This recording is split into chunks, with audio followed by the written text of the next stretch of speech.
ambinya. Ini calon bakal ambinya. Buka ya guys.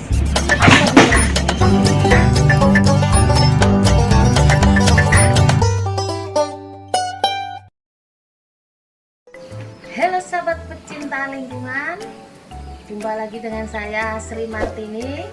Kebetulan hari ini saya berada di Nabila Farm. Nah, untuk kali ini kita memperkenalkan produk dari Ekoenzim. Apa itu Ekoenzim? Ekoenzim adalah cairan dari hasil fermentasi kulit buah dan sayur yang masih segar dan mentah. Jadi yang belum dimasak. Jadi kita bisa ambil dari sisa-sisa di dapur kita, itu difermentasi selama 3 bulan. Nah, untuk apa sih ini ekoenzim? Kenapa kita harus membuat ekoenzim?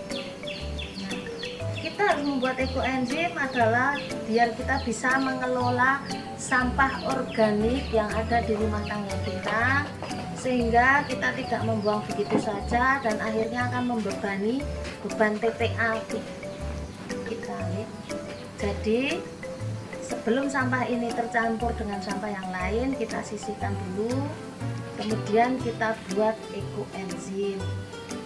Nah, untuk ekoenzim apa saja yang harus kita persiapkan terlebih dahulu? Yang pertama adalah gula. Kita bisa memakai molase, karena kebetulan kalau di tempat saya dekat dengan pabrik gula Madukismo, jadi saya lebih memakai molase. Kenapa? Karena dia lebih murah. Gula bisa dipakai gula Jawa, gula aren, bisa, cuman agak mahal. Jadi kita ambil alternatif paling murah adalah gula molase. Kemudian yang dipersiapkan yang kedua, air. Air kita bisa memakai air apa saja, yang penting bersih. Kemudian kalau khusus untuk air PDAM, karena ada kaporit mungkin, itu kita endapkan dulu minimal 24 jam, sehingga biar endapannya nanti di bawah kita pakai yang bersih atas. Kemudian BO atau bahan organik, kita bisa pakai sisa dari kulit buah dan sisa sayur yang mentah dan segar. Nah, bagaimana cara membuatnya?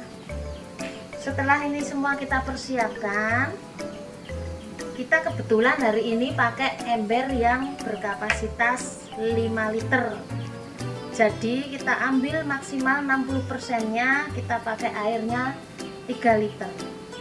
Kemudian untuk gula, karena kita perbandingannya membuat ini adalah 1:3:10, dalam arti 1 bagian gula, 3 bagian bahan organik kulit buah, kemudian 10 bagian air. Jadi kalau tadi kita maksimal 60%-nya tadi 3 liter airnya, berarti 10%-nya dari air adalah 300 gram gula. Kemudian untuk BO-nya 3 bagian, atau artinya 30% dari air adalah 3 kali 3, 900 gram. Nah, langkah pertama, setelah ini sudah disiapkan semua, gula dimasukkan ke dalam air. Kita masukkan.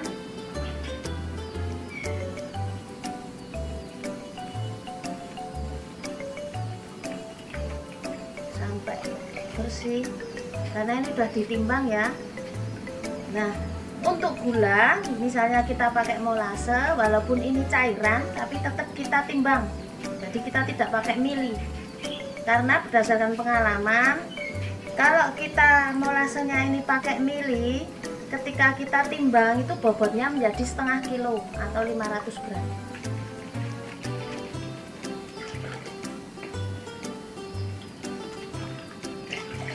Oke.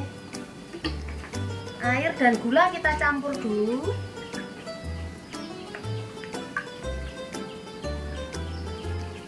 Sampai rata, jangan ada endapan gula di dasar wadah.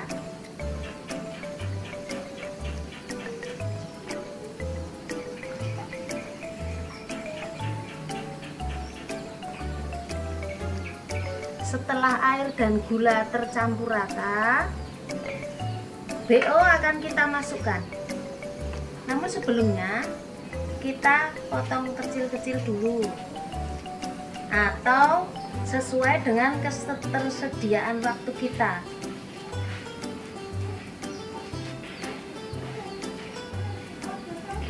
Nah, kalau kita sempat potong, kita potong. Tapi kalau kita tidak sempat memotong pun tidak apa, ya.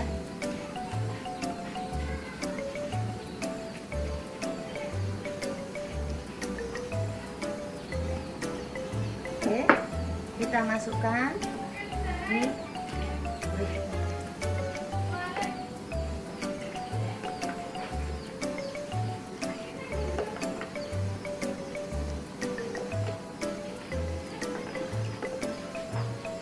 Untuk BO atau bahan organiknya minimal 5 macam ya.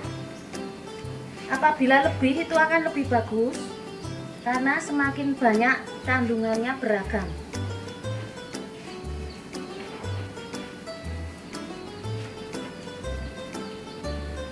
Ini kebetulan ada kulit semangka, kulit melon, kulit pepaya, kulit nanas, dan kulit mangga kueni, jadi harum. Nah, setelah BO masuk semua, kita akan meremas-remas, mengaduk-aduk. Kenapa diremas-remas? Agar BO nya tenggelam ke dasar.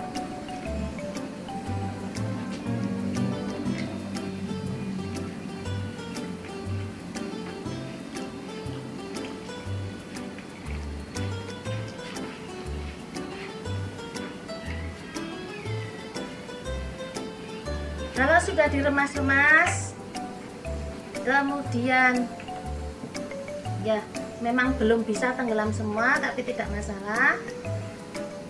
Kemudian nanti akan kita tutup. Kita tutup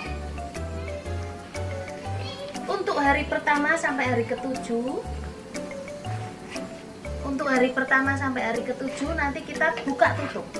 Jadi hari pertama sampai ke-7 kan produksi gasnya tinggi, jadi kita buka tiap hari.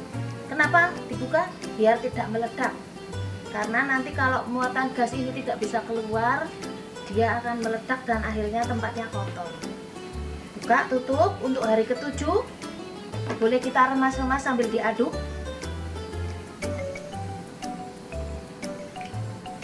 Kemudian kita tutup kembali, tutup yang rapat, agar tidak ada lalat yang hinggap nanti bertelur dan akan mengakibatkan proses fermentasi kita timbul belatung. Kemudian untuk hari ke-30 kita buka kembali, boleh diaduk dan diremas untuk menenggelamkan BO. Sehabis hari ke-30 itu kita tutup rapat-rapat. Kemudian tunggu lagi 2 bulan. Akhirnya total kita fermentasi adalah 3 bulan. Nah, habis itu boleh kita panen. Setelah nanti panen, boleh dengan cara disaring, boleh dengan cara disedot pakai selang. Yang penting nanti terpisah dengan BO-nya. Kemudian cairan bening bisa kita masukkan ke dalam botol-botol. Untuk tempat hasil panen kita boleh memakai botol kaca ataupun botol plastik. Untuk wadahnya harus bersih dan kering, jadi biar tidak terkontaminasi EE yang kita panen tersebut. Ditutup rapat. Apakah untuk EE nya ada kadaluarsa? Tidak ada, asal kita penyimpanannya bagus dengan teknik yang benar, ini tidak ada masa kadaluarsanya. Oke. Untuk ekoenzim, kegunaannya untuk apa saja? Manfaatnya sangat banyak sekali. Oleh karena itu sering disebut ekoenzim mempunyai 1000 manfaat. Saking banyaknya manfaat. Yang pertama untuk manfaat di rumah tangga kita, keperluan sehari-hari di rumah, seperti untuk pengganti karbon, untuk pengganti odol, untuk sabun, untuk cuci tangan, untuk mandi. Jadi nanti kalau mandi di tempat embernya itu nanti kita tambahin ekoenzim.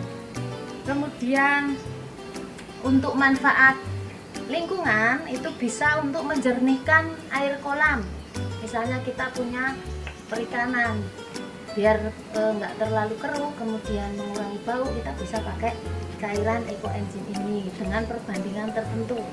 Beda pemanfaatan, beda perbandingan. Kemudian untuk manfaat kesehatan juga banyak sekali, terutama untuk kasus-kasus masalah kulit.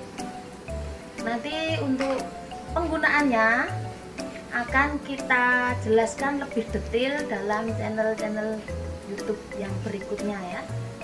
Kalau untuk pembuatan mungkin sudah cukup sampai di sini saja. Tetap jangan lupa like, comment, and subscribe-nya, dan selalu mengikuti channel-channel YouTube kami, konten-konten kami berikutnya. Salam sehat selalu, salam ekoenzim.